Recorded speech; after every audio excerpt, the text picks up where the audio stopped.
Hi, I'm Erin Spors, and today I want to talk about anger and share a practice with you that I use to work with anger.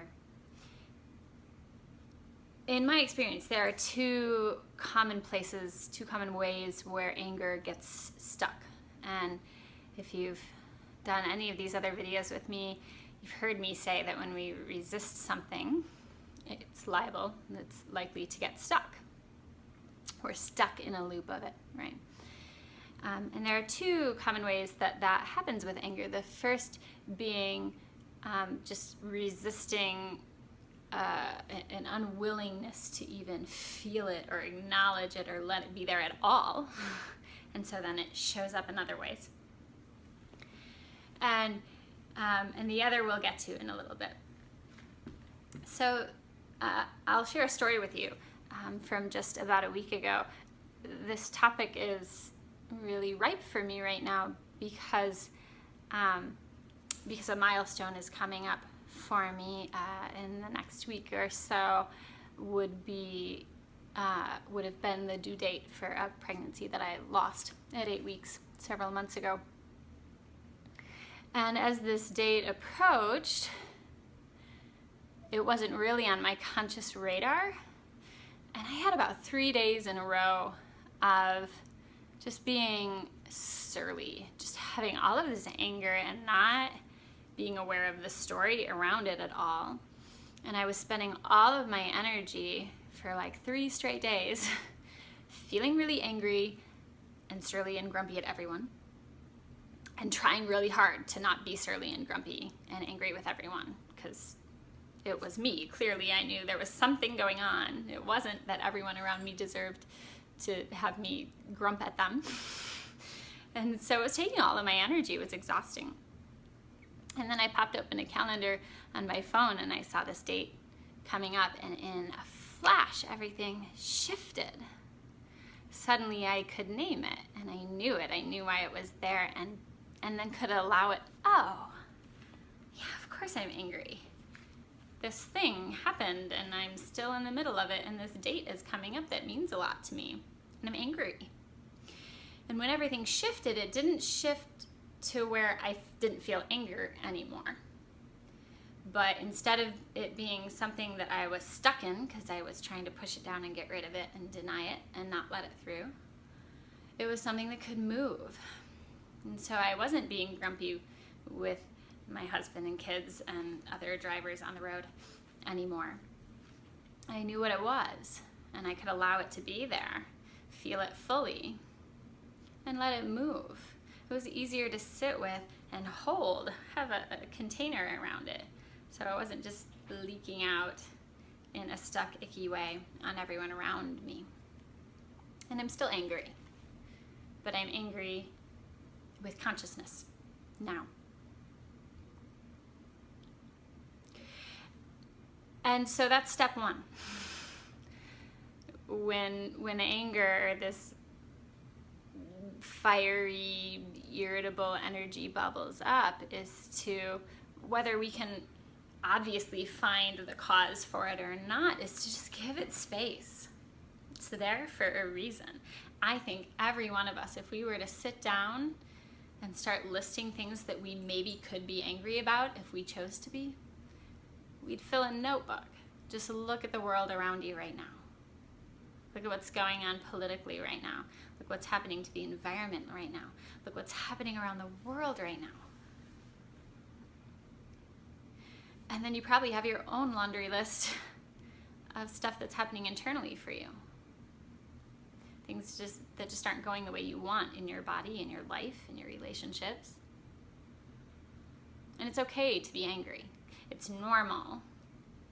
And I think it's something that many of us it's a place we don't allow ourselves to go very often because it's scary. There's a lot of energy and power behind anger. And if we don't have the tools to be conscious of and around our anger, to own it and to feel it, then that feeling bubbling up can be really scary. It can feel out of control. So we start now by just practicing like, ooh, there's a little something. I'm just gonna take some breaths, see where I'm feeling it in my body. What does it feel like in your body? You can close your eyes, let it in, feel it. Where does it land? Maybe in your solar plexus or your belly. Feel your feet on the floor. Let it be there.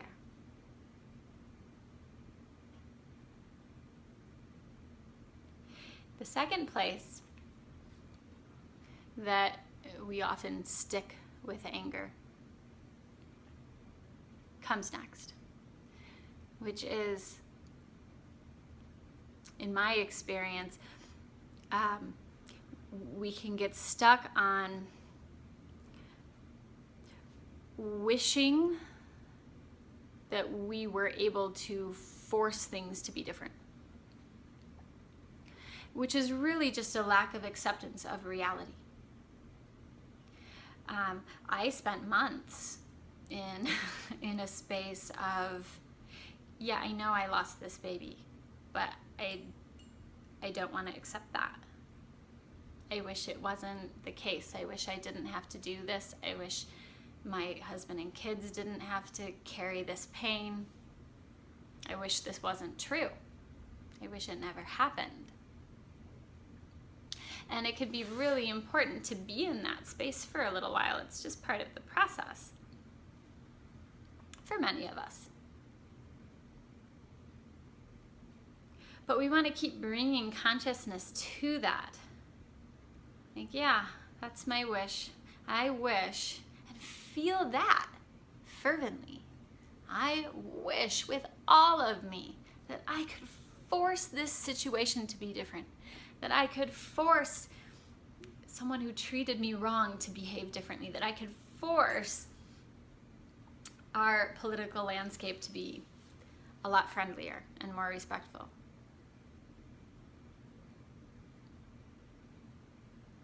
Feel that. Let that fire build. There's a lot of wisdom in that message. That's what you want to change in yourself, in your life, in the world. That's your wisdom, your recognition that something is wrong. Anger is smart. And if we can't take the time to let it in so that we can feel it and hear that message, we'll never make change. So sit with that wish, even if it's impossible. Especially if it's impossible. Sit with it, close your eyes, feel it in your body. What does it feel like? Breathe into it. And stay grounded. Keep coming back to an awareness of your feet on the floor or the base of your body resting into a seat, wherever you're connected to earth. And breathe into that wish. And once you have felt it build up big, this great big longing for something to be different, here comes the next and best part of this practice, which is swaha, let it go. Can you accept, willingly accept, I wish that that hadn't happened? And it did.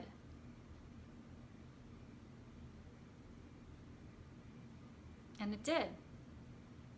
And I'm willing to allow that to have happened.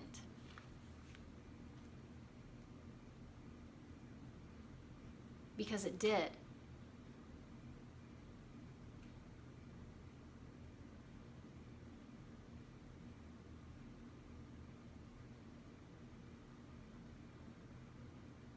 Send your breath down into the base of your body. Notice how that feels. How does that land in your body?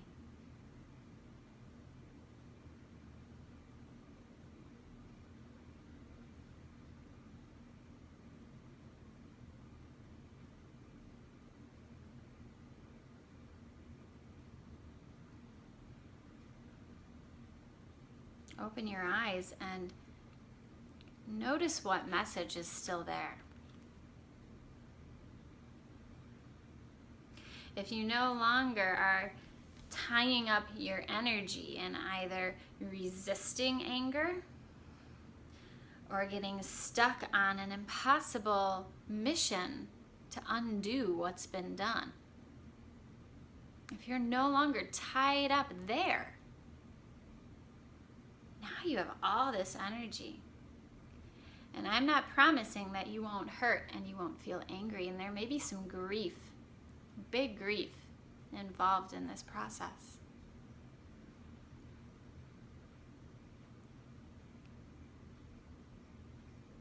But now you've got all this energy that's available.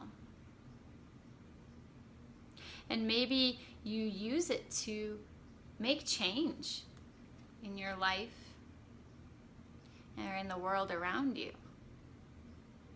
Or maybe you use that energy to turn inward and take better care of yourself, to slow down and tend to yourself while you grieve the loss of whatever it is you wish you had instead of reality.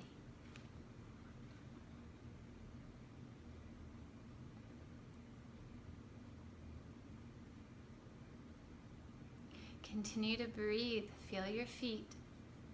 Feel the base of your body and allow whatever bubbles up to be there. Give it space.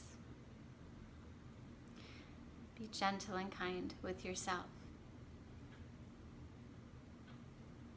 And notice in the aftermath if other things show up. Sometimes guilt or shame can show up when we first start allowing anger to be present, if it's very foreign to you. And we're just going to give that space to whatever's present. Sit with it as long as you need to, feeling it in your body, breathing with it. Eyes open or closed, just staying present.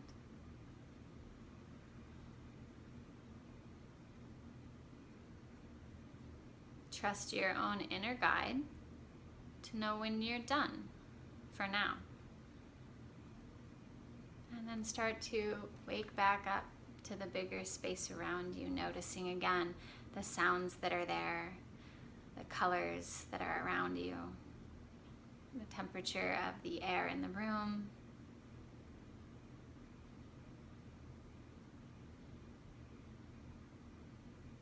Thanks again for practicing with me. Namaste.